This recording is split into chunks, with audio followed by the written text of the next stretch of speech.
All right, Jim Acosta, thanks very much. Let's get some more on all of this. Republican Senator James Risch of Idaho is joining us. He's a key member of the Foreign Relations Committee as well as the Intelligence Committee. Senator, thanks so much for joining us. Thank you, Wolf. I know you're in New York, but I can tell you things are well in hand here in the Situation Room in D.C. All right, excellent. Well, who's your first choice among those final four, let's say? Well, first of all, I got a couple of really, really good friends in the Final Four. I was chairman of Mitt Romney in both of his campaigns. I've sat next to Bob Corker for years and years on the Foreign Relations Committee. I mean, each of them bring incredible things to the table for Donald Trump to choose from. And I've been in this situation. When I was governor, I had to do a transition, and the last thing he needs is me looking over his shoulder telling him which way to go. But he's got a couple of people there anyway that I think are just outstanding people. It looks like you like two of those final four. Are you satisfied with what we heard today from Donald Trump about separating himself from his huge business? Well, I think that was something that needed to play out. Donald Trump has not been involved in government previously. And in the years that I've been involved in government, this whole thing has generated to a point where you've got to be very, very careful on conflicts of interest. Even if they aren't actual, if they're perceived conflicts of interest, the general public is very tough on those. You and the media are tough on those. And sooner or later, this had to happen. And I suspect he's probably not very happy about it, but it's just one of those things that had to be done. Senator Ben Cardin of Maryland, a man you know, he introduced a resolution that reads in part, the arrangements previously described by Mr. Trump and his lawyers would not be independent, and the idea that President-elect Trump's children are or would be truly independent managers is not credible, especially so long as those same children have leadership positions in the Trump presidential transition team. This is not a blind trust, and this is not an arrangement that will ensure compliance with the emoluments clause of the United States Constitution. Do you agree with Senator Cardin? Well, no, I don't. Ben's a good friend of mine, very bright guy. He and I agree a lot more than we disagree on, particularly on foreign relations matters.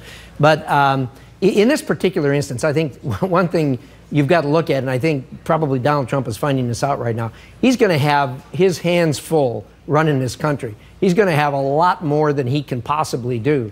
He's not going to be able to run the institutions that he's created, very successful institutions and enterprises. He's going to have someone else doing it for him. It'd just be impossible for him to do, given the demands on the time of the chief executive. But are you okay with his children, his adult children, running all those business enterprises? Well, sure. I mean, that's not unusual that you have family operations, and certainly, most of them, as he's pointed out before, have graduated into, and his son spoke about this quite eloquently on the campaign trail, that they have been transitioned into running those businesses over recent years as he's contemplated running for president. And indeed, I believe his son said that he previously hadn't run because he didn't feel the kids were quite there yet, but now feels they are. So I don't see that as a problem. He's going to be focused on running this country. Should Donald Trump, Senator, be transparent with the American people and fully publicize all the legal documents on December 15th when he holds this news conference with his children, announcing how he's separating himself from the Trump organization, so that the American people know all the very, very specific details?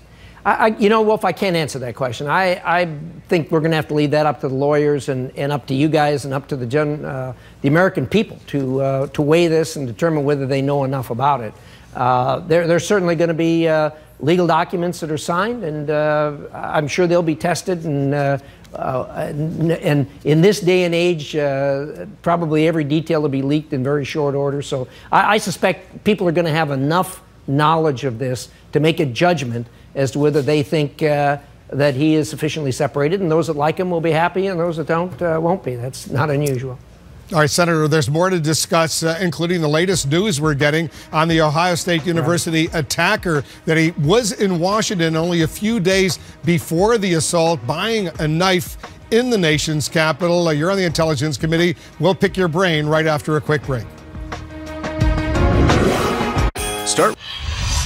We're back with Republican Senator James Risch of Idaho, a member of the Intelligence Committee. Want to talk to him about the new information coming into the Situation Room. Sources telling CNN that the student behind the slashing attack at Ohio State University actually bought a knife in Washington, D.C. the week before his rampage. Our Justice correspondent Pamela Brown has been working the story for us. Pamela, you're getting new information. What are you learning? And this information is puzzling to investigators that the attacker at the Ohio State University traveled to our nation's capital the week before he launched that attack on campus on Monday. So sources tell us that on Thanksgiving Day, apparently November 24th, the attacker drove to Washington, D.C. And then the following day, Black Friday, he apparently purchased a large knife at a Home Depot. We're told that investigators were able to trace this purchase based on his credit card records. And so through that, they were able to figure out that he came to Washington, D.C. the week before. What investigators are still trying to figure out is whether he had any